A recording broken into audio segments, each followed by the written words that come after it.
En Christ, à travers les paroles de l'Évangile, nous comprenons la compréhension merveilleuse qu'il a des autres, des âmes, quelles qu'elles soient, perdues, égarées. Il est au pied de chaque homme, chaque femme. Il rencontre chaque homme à ce niveau de vérité où même le plus pauvre et le plus méprisé d'entre eux redécouvre comme de l'intérieur sa liberté, invraisemblable authenticité de cet être qui laisse transparaître à chaque instant le mystère de son rapport à Dieu. Jésus est bâti selon une logique qui n'est pas d'ici-bas. Regardé par tous comme un homme qui n'a pas tous ses droits, il n'est pas de ce monde. Et sa venue parmi les hommes tient du miracle. C'est parce qu'il est cet enfant pour qui tout est toujours nouveau, comme recréé à neuf, merveilleusement donné dans la gratuité de l'instant, que Jésus vient d'ailleurs, celui qui est toujours en porte-à-faux par rapport au monde, parce qu'il est intérieurement accordé à la plus haute dimension de l'homme, et qu'il habite au ciel, sa patrie.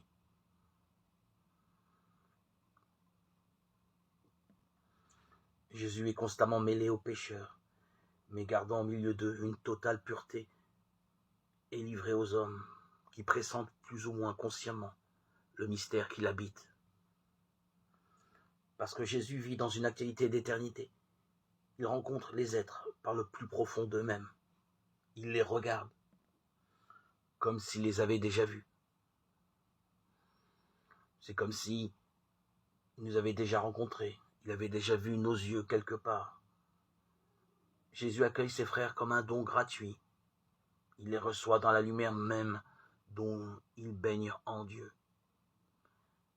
Et il devient pour nous l'image du Rédempteur.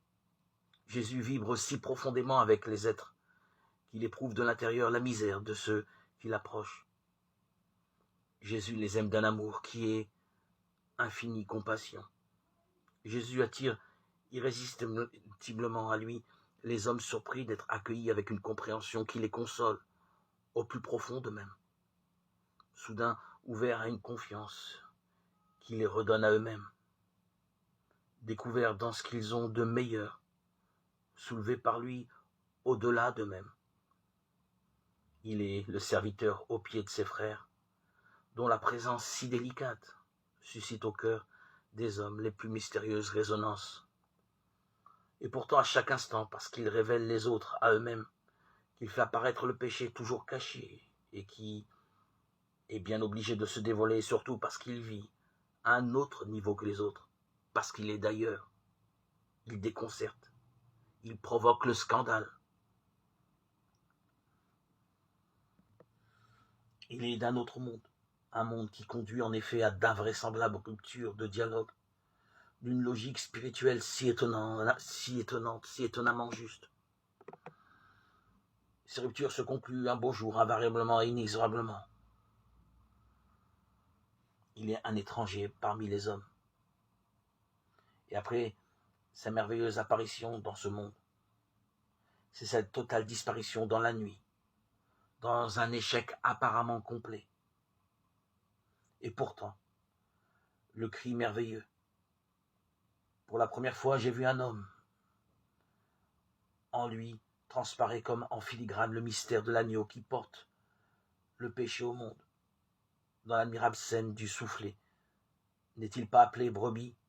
Isaïe chapitre 53, verset 17. Oui, c'est dans la faiblesse d'un homme profondément humilié, dans son corps apparemment incapable, que transparaît la splendeur de la bonté et de la beauté de l'homme. Faiblesse et accueil ne font qu'un. Merveilleux homme, fils de Dieu, à la fois homme et Dieu, plus réel que tous les pauvres hommes, décrits par les romanciers réalistes, les historiens. Il renvoie constamment à l'innocent, celui qui est l'innocent par excellence, le Christ, Jésus, notre Seigneur, et notre Sauveur, notre Rédempteur, le Sauveur de tous les hommes.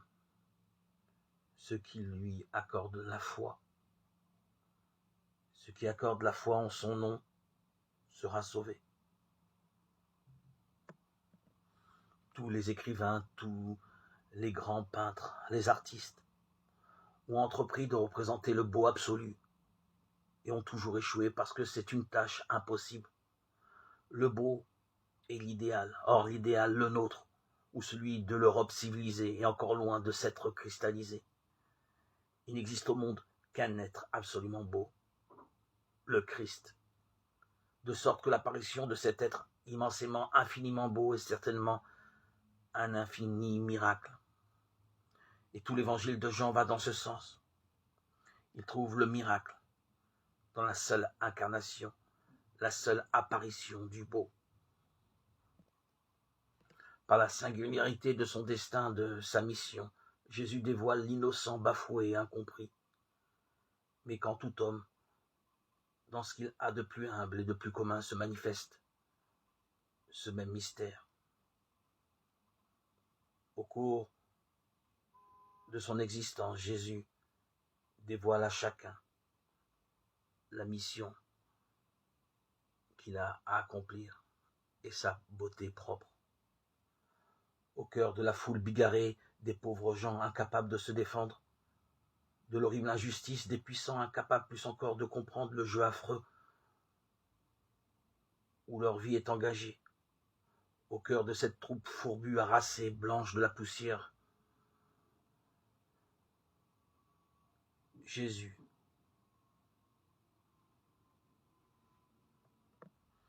emprunte le visage de l'enfant d'une infinie douceur, celle de Christ à l'agonie. Oui, le Christ à l'agonie, non pas le vainqueur de gloire, le Christ en majesté, triomphant du mal et de la mort, mais le Verbe qui s'est jeté au cœur même de l'abîme pour connaître la vie de l'homme de l'enfance à la mort, celui qui est devenu infiniment plus faible qu'un enfant, plus délaissé qu'un moribond, le suppliant, le pauvre totalement dépossédé de lui-même, le fugitif, le proscrit.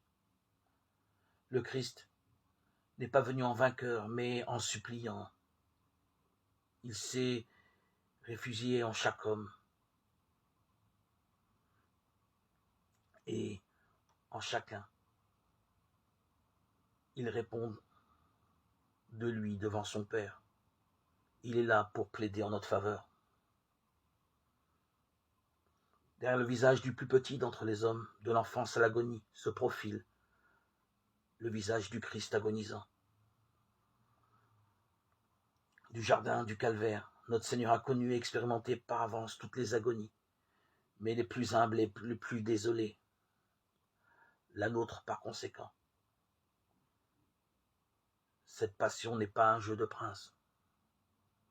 Le monde entier est ainsi enveloppé par le mystère du Fils de l'homme livré à l'agonie. C'est en elle qu'il est devenu la mesure de toute existence et le juge de toute chair. Il porte sur les hommes quelque chose de ce regard d'enfant,